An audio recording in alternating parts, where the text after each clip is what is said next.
नमस्कार दोस्तों, आप देख रहे हैं सिनेमा हॉल और मैं अजय ब्रह्मात्मस। आज मैं OTT प्लेटफॉर्म पर कुछ बातें करूंगा। हम सभी देख रहे हैं कि सिनेमा उस पर आ रहा है, हम सभी देख रहे हैं कि फिल्में उस पर आ रही हैं, वेब सीरीज़ आ रही हैं, अभी एंथोलॉजी भी आ रही हैं, डॉक्यूमेंट्रीज़ आ रही हैं और भी बहुत कुछ आने वाले समय में होने वाला है उस पर।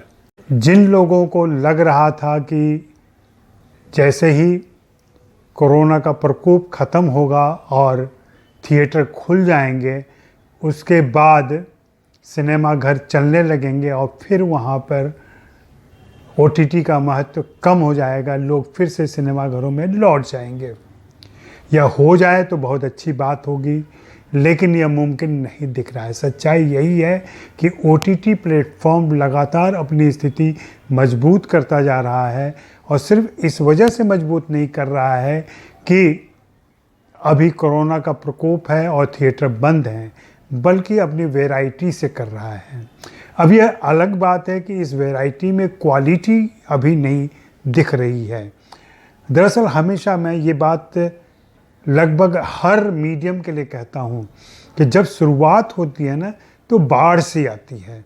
उस बाढ़ में सब कुछ आता है बह के, कचरा भी आता है, और जब बाढ़ ख़त्म हो जाती है उसके बाद हमें पता चलता है कि कौन सी ज़मीन उपजाऊ हो गई, कौन सी ज़मीन में क्या नया आ गया और कौन सी ऐसी विपत्ति आ गई जिसकी वजह से कुछ नुकसान भी हो गया।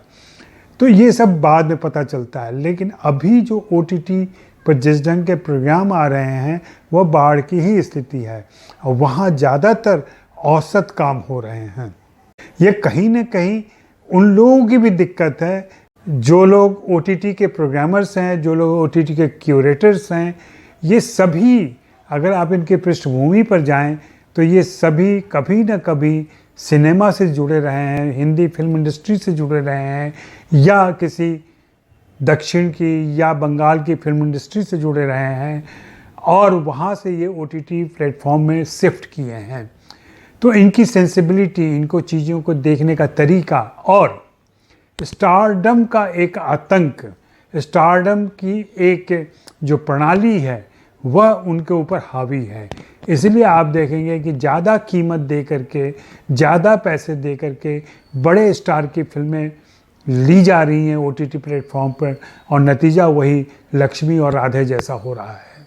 आप यह देख लें कि OTT प्लेटफॉर्म पर स्टार बिल्कुल नहीं चलते हैं। OTT प्लेटफॉर्म पर सिर्फ और सिर्फ कंटेंट चलता है, क्वालिटी चलती है। हाँ, इस बीच में बहुत सारा सब कुछ ऐसा भी चल रहा है जो गलीज है, जो बहुत बेहतर नहीं कहा जा सकता, जहाँ गाली गलौज, सेक्स और तमाम चीज़ें हैं। लेकिन ये सब कुछ छंटेगा। मैं नहीं कहता कि ये कानून से छंटेगा, ये आत्मसंयम से छंटेगा, ये सेल्फ सेंसरशिप से छंटेगा। कानून तो अपनी जगह है ही, और वो अंकुश भी लगातार पड़ रहा है, उसकी वजह से क्रिएटिविटी का नुकसान हो रहा है। बहुत सारे प्रोजेक्ट ऐसे बन के पड़े हुए हैं या उनमें कटाई छटाई चल रही है जिससे सरकार नाखुश हो सकती है, या कोई ऐसा समुदाय नाखुश हो सकता है जो सरकार के समर्थन में है, और वैसी स्थिति में उस शो पे दिक्कत आ सकती है, उस शो को बंद किया जा सकता है। तो और इसके अलावा OTT प्लेटफॉर्म के जो करता धरता है उनके ऊपर भी मुकदमे चल जाते हैं, उनको भी परेशान किया जाता है। तो इस हिसाब से ये परेशानियां अभी बढ़ती जा रही हैं, और ये OTT प्लेटफॉर्म भी ध्यान दे रही हैं कि वे कौन सी कहानियां लें, कहाँ वे लोग विवादों से बचे रहेंगे। विवादों से बचकर आप बहुत कुछ नहीं चला सकते। तो OTT प्लेटफॉर्म और शोज के बीच जो एक रिश्ता बनना चाहिए, स्वस्थ रिश्ता, वह स्वस्थ रिश्ता बनने के पहले ही बिगड़ने की स्थिति में आ गया है। हमें इसके लिए चिंतित होना चाहिए। जो लोग OTT पर एक्टिव हैं और एक्टिव रहना चाहते हैं, उनको इस पर विचार करना चाहिए, और दर्शकों को थोड़ी सहानुभूति के साथ, दर्शकों को थोड़ी उदारता के साथ पेश आना चाहिए। नहीं तो यह एक मीडियम पूर्णतः विकसित होने के पहले ही पंगु हो जाएगा। कमज़ोर हो जाएगा। अब अभी आप याद कीजिए पिछले 2-3 सालों में जो भी वेब सीरीज़ आए हैं और जो भी चीज़ें दिखाई गई हैं OTT से, उनमें कौन कौन सी चीज़ें पॉपुलर हुई हैं और कितने को आपने रीविजिट किया है। अच्छी फिल्में होती हैं और जब पहले 25 हफ्ते चलती थी या बाद में 100 दिन चलती थी या बाद में 50 दिन चलती थी या 100 करोड़ का बिजनेस करती थी, तो उनके रिपीट ऑडियंस होती है। ऐसे दर्शक जो बार बार लौट कर जाते हैं। आप ईमानदारी से दिल पर हाथ रख कर कहिए कि आपने कौन से OTT की सीरीज़ दोबारा जाकर देखी। क्या आपने मिर्ज़ापुर फिर से देखा? क्या आपने इनसाइड एज फिर से जाकर देखा? या स्कैम ही आपने दोबारा जाकर देखा? या महारानी फिर से देखने की इच्छा हुई आपकी? बहुत कम प्रतिशत ऐसे दर्शक मिलेंगे जिन्होंने दोबारा देखा है उस सीरीज़ को।